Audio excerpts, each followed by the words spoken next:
6:42 in the morning.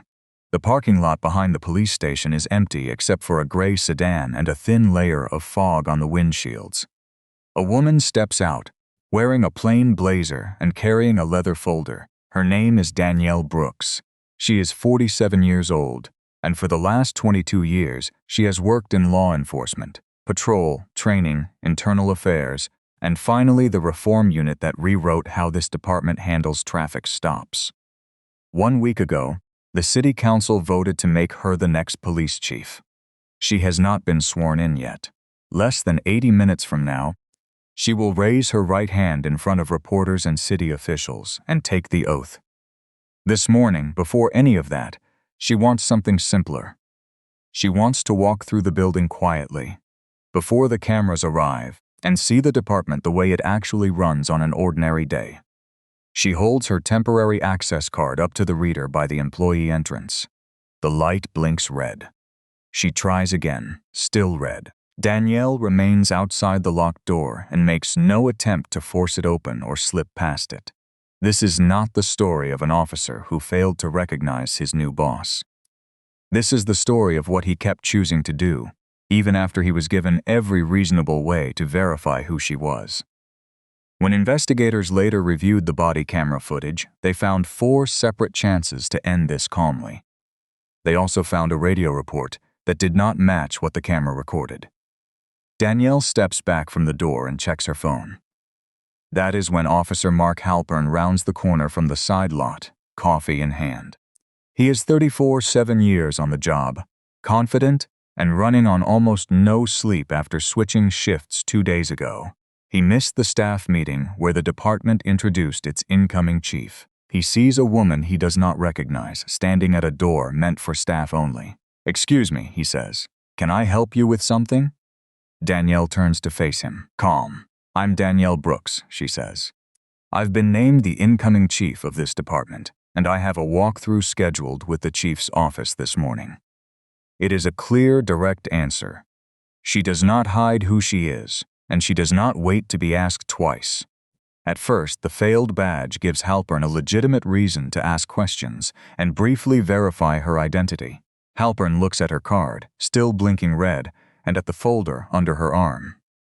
"I didn't hear anything about that," he says. "And that card's not reading. Can you head around to the main entrance for me?" What happens next is where that explanation begins to fall apart. Danielle sets her folder down and pulls out her wallet. She hands him her driver's license, her temporary access badge with her full name printed on it, and pulls up an email on her phone from the mayor's office, confirming the time of her visit. "Here's my license," she says. "Here's the temporary badge issued yesterday. And here's my scheduled walkthrough time from the mayor's office. You're welcome to call Sergeant Ruiz, or check the department's internal calendar." Halpern glances at the phone screen but doesn't take it to look closely. "Anybody can screenshot an email," he says. 6:47 in the morning. This is the first real chance to end this in under a minute. A radio call, a name checked against a calendar, and it passes. Officer Jamal Price, working the front desk, hears the raised voices and steps into the hallway. "There's a Danielle Brooks on this morning's visitor list," Jamal says. "Chief designate." It's right there on the calendar. Halpern doesn't turn around. "I've got it," he says. 6:49 in the morning. The second chance, this time offered by his own colleague, is waved off. "Am I being detained right now?" Danielle asks. "Until I get this sorted out, yes," Halpern says. For the next several minutes, Danielle remains outside the locked door while Halpern repeats questions she has already answered.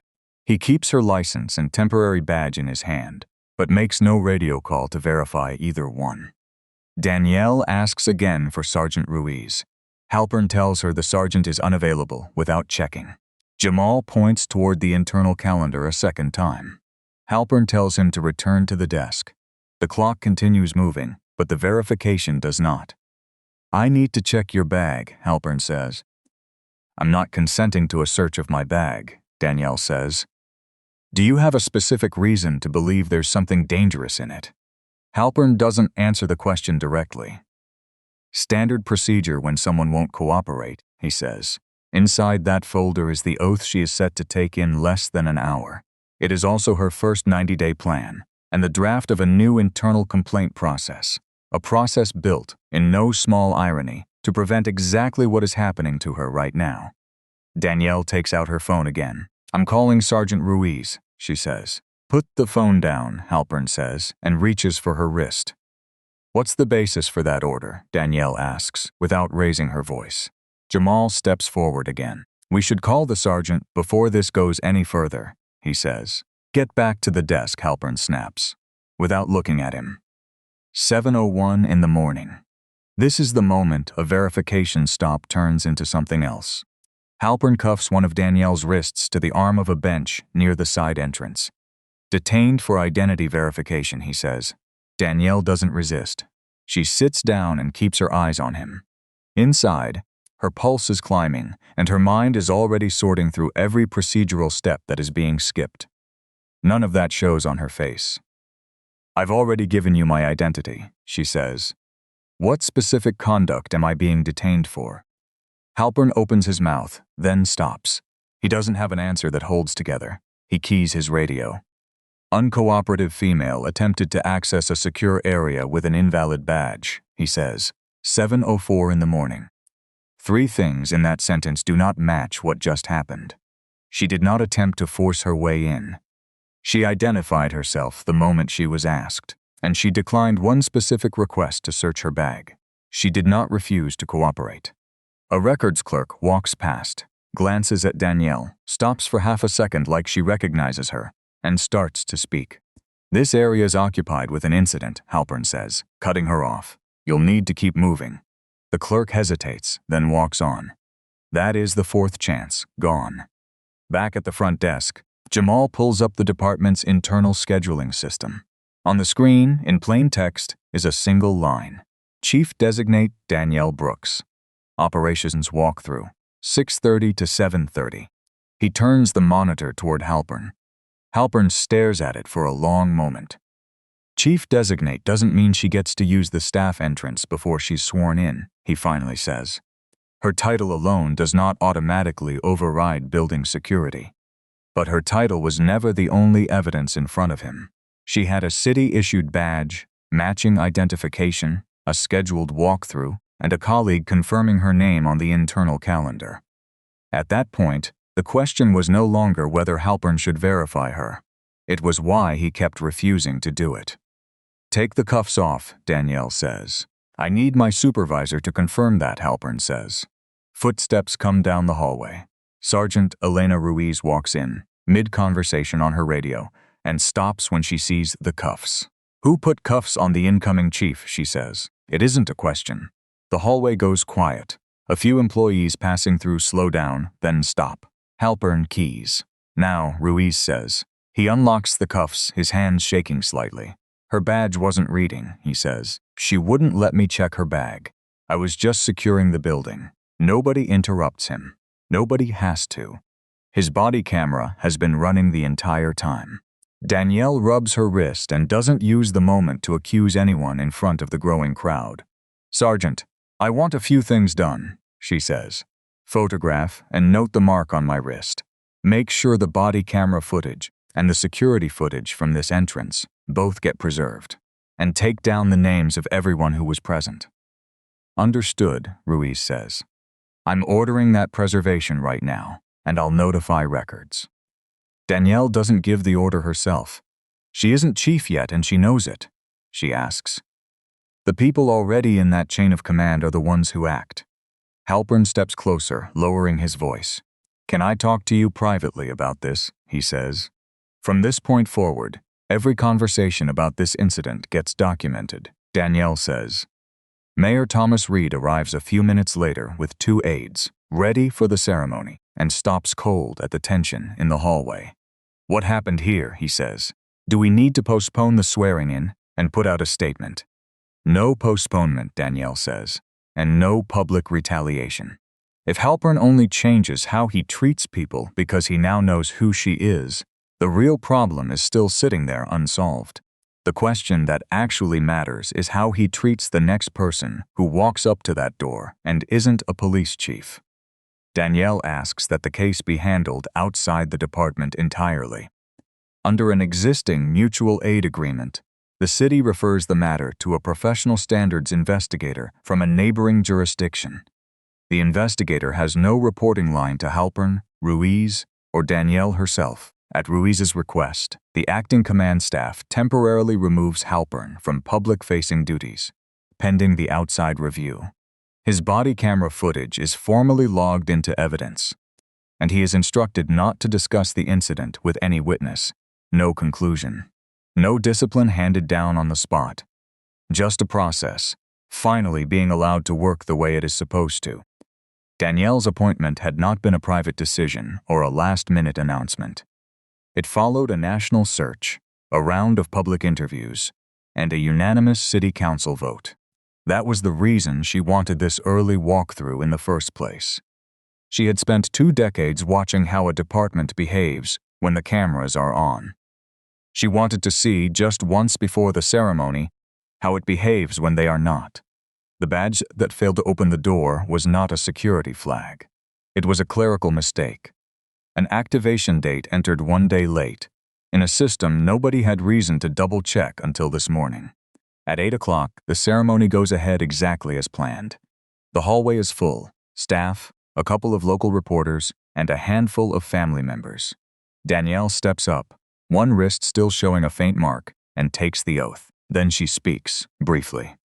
A process only means something if it protects the person with a badge, and the person without one equally, she says. She does not mention Halpern by name.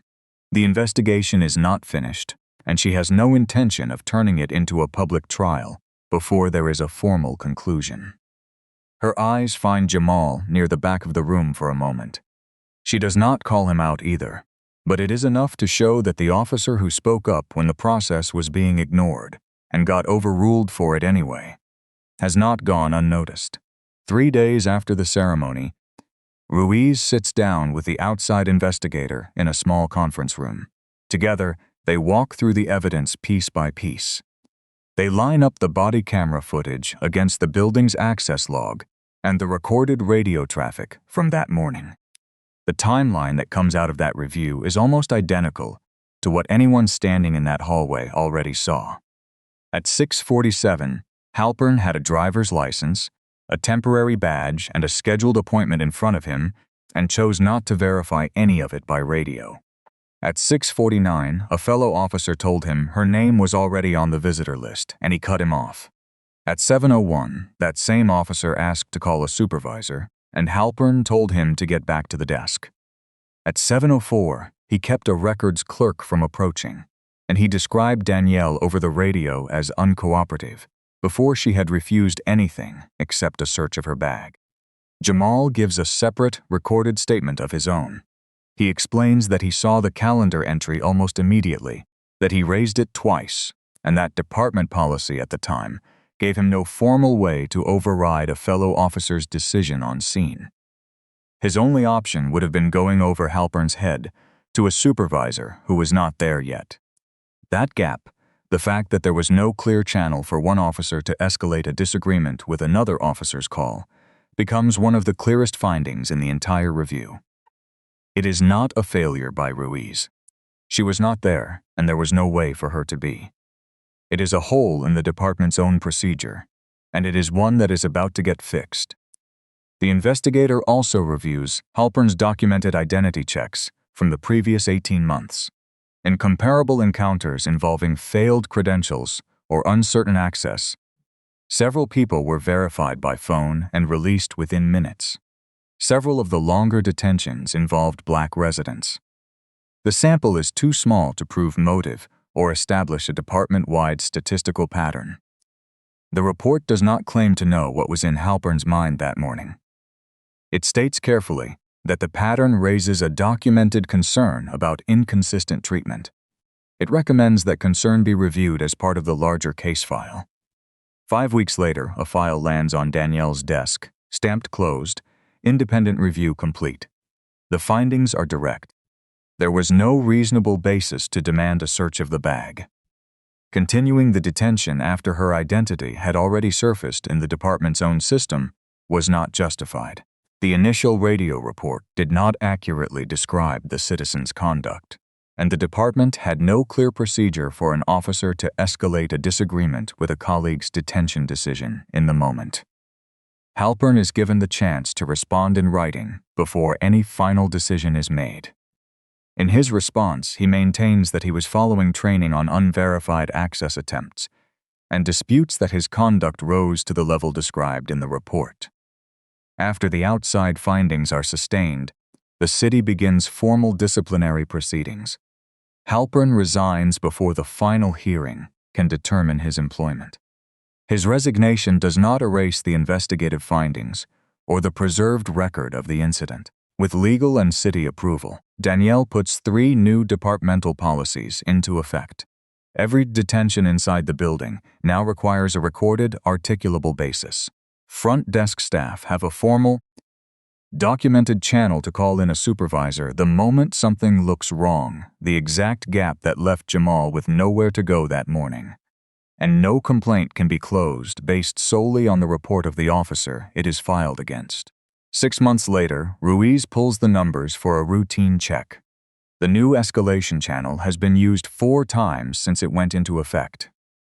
3 of those 4 were resolved with a phone call before anything came close to a detention. Danielle walks up to the same employee entrance one morning, holds her new badge to the reader, and the light turns green on the first try. She pauses for a second in front of the open door. Then she turns and walks toward the public entrance instead, where a few residents are already lined up to file complaints of their own. That morning, Danielle Brooks walked into the building as its incoming chief. But the first test of her leadership began outside the door, when the truth was already available, and one officer kept choosing not to verify it. This story is fictional. The names, department, and events are invented for illustrative purposes.